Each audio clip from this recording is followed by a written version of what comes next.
Hola, muy buen día para todos, compañeros y maestros. Espero que se encuentren muy bien el día de hoy. Mi nombre es Jesús Suárez, estudiante de la maestría en diseño multimedia online, y dicho entregable es el número 2, que corresponde al microlearning, que hablaremos sobre el diseño de interfaces centradas en el usuario. A continuación se tratarán los diferentes temas, que a su vez están divididos en subtemas, y al final una serie de conclusiones sobre todo y unas referencias bibliográficas. Bueno, para empezar, hablemos de la evaluación de interfaces centradas en el usuario. Una interfaz de usuario es el medio por el cual el usuario va a interactuar con cualquier dispositivo tecnológico. Ahora bien, una interfaz centrada en el usuario, que es el tema que vamos a desarrollar, coloca a los usuarios como el punto central en el desarrollo de productos o sistemas informáticos, pues su objetivo principal va a ser el garantizar que el diseño del producto o sistema sea intuitivo, eficiente y agradable para los usuarios finales. Como segundo punto, vamos a tener una serie de métodos de evaluación previa a la distribución de la interfaz. Estos métodos sirven para evaluar dicha interfaz, para medir su eficacia, usabilidad y calidad general de una interfaz. Estos nos van a garantizar que las interfaces sean amigables y satisfactorias para los usuarios y para identificar los problemas y áreas de mejora. Dentro de estos métodos, comencemos hablando de la evaluación heurística desarrollada por Jakob Nielsen, en donde se ocupa una guía de elementos básicos de diseño elaborada previamente por otro grupo de expertos, en donde se revisa la usabilidad de la interfaz, que se va a basar en la experiencia y el conocimiento acumulado sobre las prácticas de diseño de interfaces para determinar los errores más comunes en el diseño de interfaces y poder corregirlos. Es decir, es una técnica para evaluar la usabilidad de una interfaz y se realiza en etapas iniciales de diseño. Ahora bien, aquí se muestran los 10 principios de Jakob Nielsen de la evaluación heurística. El primero va a ser la visibilidad del estado del sistema. Número 2, adecuación sobre el sistema y el mundo real. Número 3, libertad y control por parte del usuario. Número 4, consistencia y estándares. Número 5, prevención de errores, que es de lo que hablábamos. Número 6, reconocimiento antes que recuerdo. Número 7, flexibilidad y eficiencia en el uso. Número 8, diseño estático y minimalista.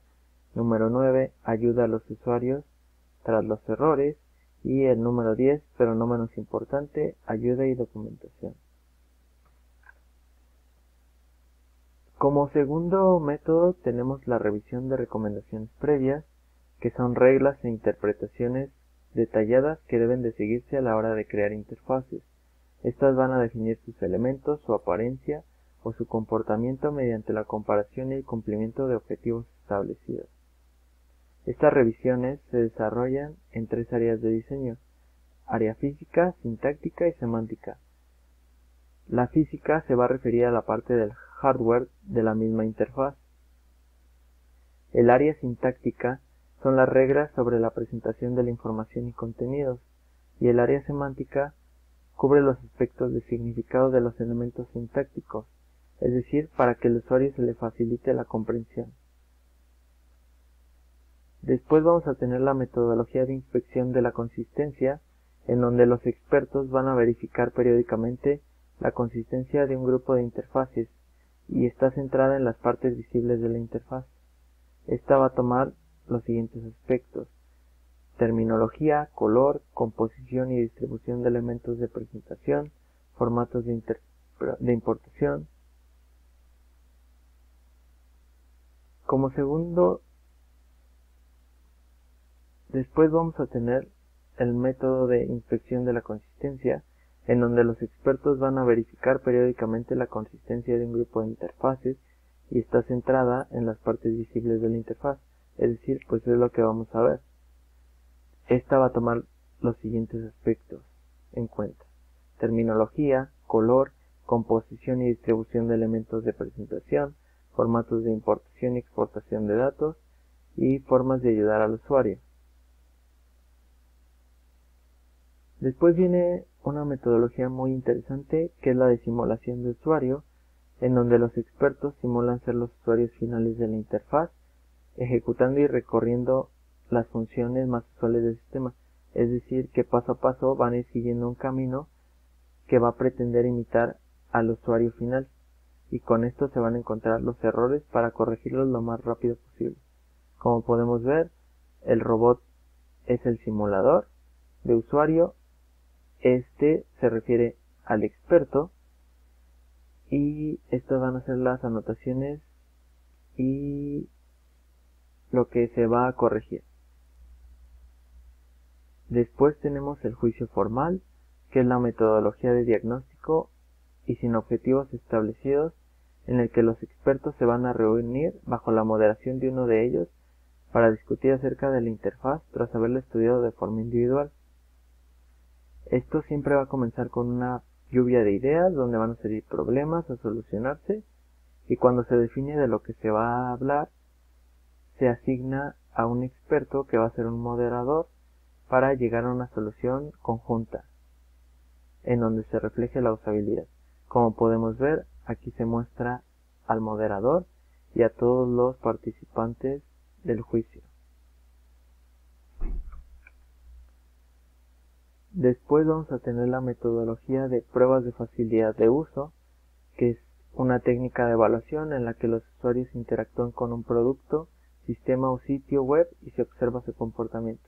Estas pueden realizarse de forma remota, es decir, a distancia o presencialmente, e incluir varios métodos como la observación, registro de pantalla o retroalimentación verbal. Se llevan a cabo para medir la facilidad con la que los usuarios pueden interactuar con un producto, sistema o interfaz de usuario, y se utilizan para identificar los problemas de usabilidad y mejorar la experiencia de usuario. Aquí podemos ver el icono del concepto de facilidad de uso.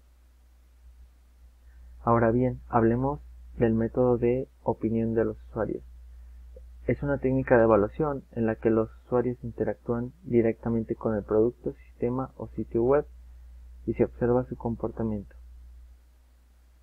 Después de que interactuaron, se va a recopilar y analizar las percepciones, las opiniones y los comentarios de los usuarios para guiarse en el proceso de diseño y desarrollo de la interfaz.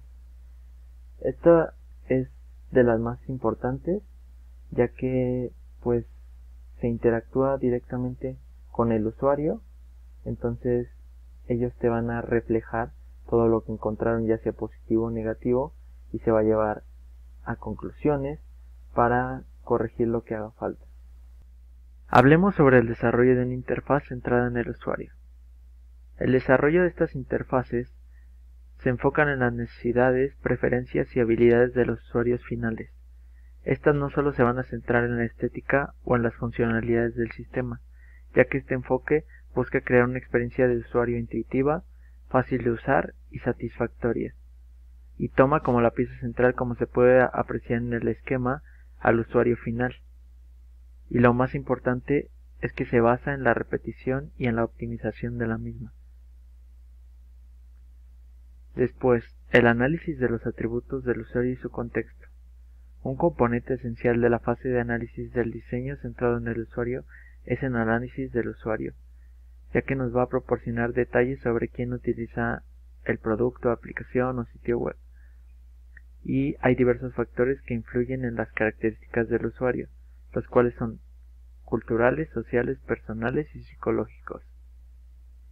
En primer lugar tenemos los culturales, que son aquellos que van pasando de generación en generación. Los sociales son aquellos grupos de referencia o influencias externas de nuestro entorno. Los personales, que son las características personales que distinguen a cada individuo. Y los psicológicos, que son aquellos que vienen de la formación de cada individuo. Ahora bien, por otra parte, el contexto de usuario se va a referir a las circunstancias o factores que rodean a un usuario en un determinado tiempo.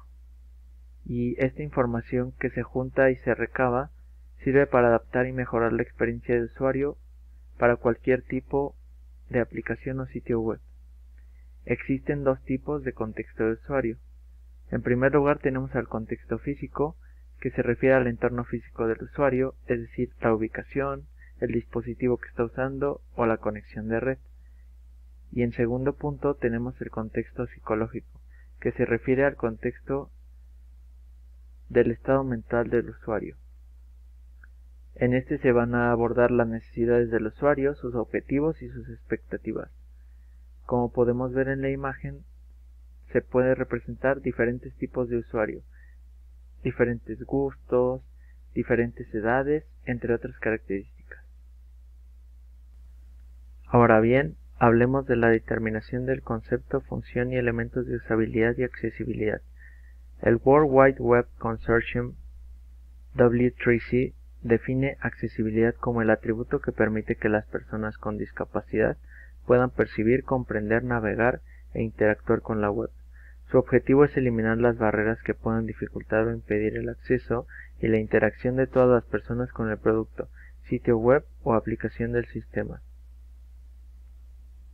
Mientras que la definición de usabilidad según la ISO 9126 la usabilidad se refiere a la capacidad de un software de ser comprendido, aprendido, usado y atractivo para el usuario, en condiciones específicas de uso.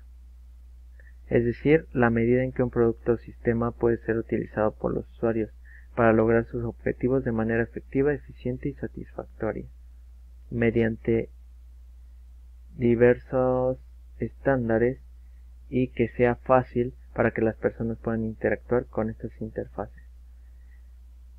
Esta usabilidad va a englobar diferentes elementos, los cuales son la utilidad, que es el grado en que un producto ofrece la posibilidad al usuario de conseguir sus metas, la calidad, que es el conjunto de propiedades que permiten valorar comparativamente sistemas informáticos en relación con otros, utilizando los famosos estándares de calidad, la efectividad, que es el modo de ayudar al usuario a lograr ciertas metas de forma rápida y sin errores, con el mínimo uso de recursos. La fiabilidad, que es la capacidad de buen funcionamiento de un sistema, comprobando el sistema con los requisitos del usuario. La eficiencia, que va a ser la capacidad para realizar o cumplir adecuadamente una función.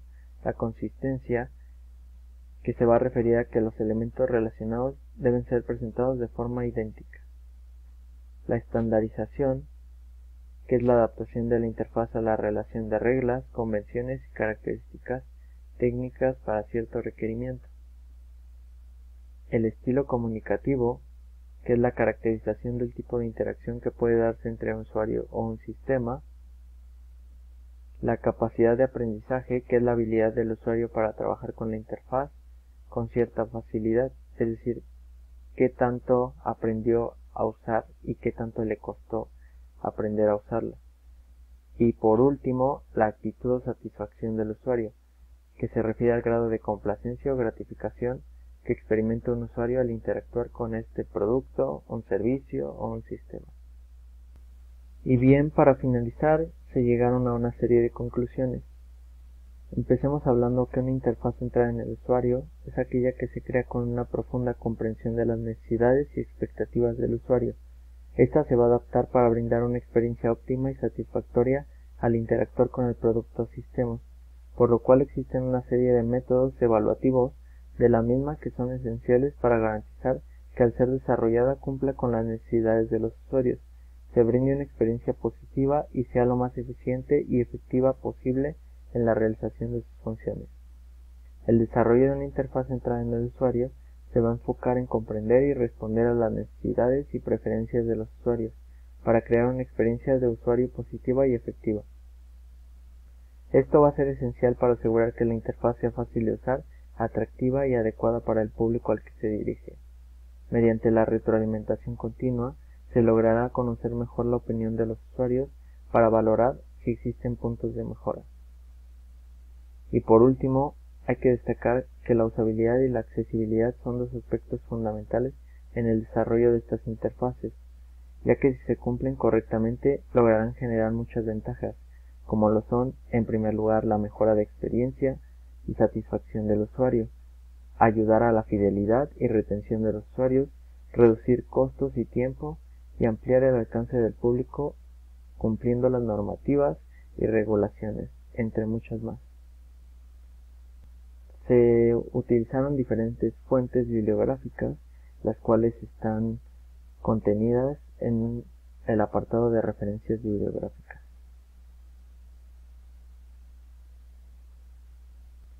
Esto fue todo por el video de hoy, espero que se encuentren muy bien y saludos.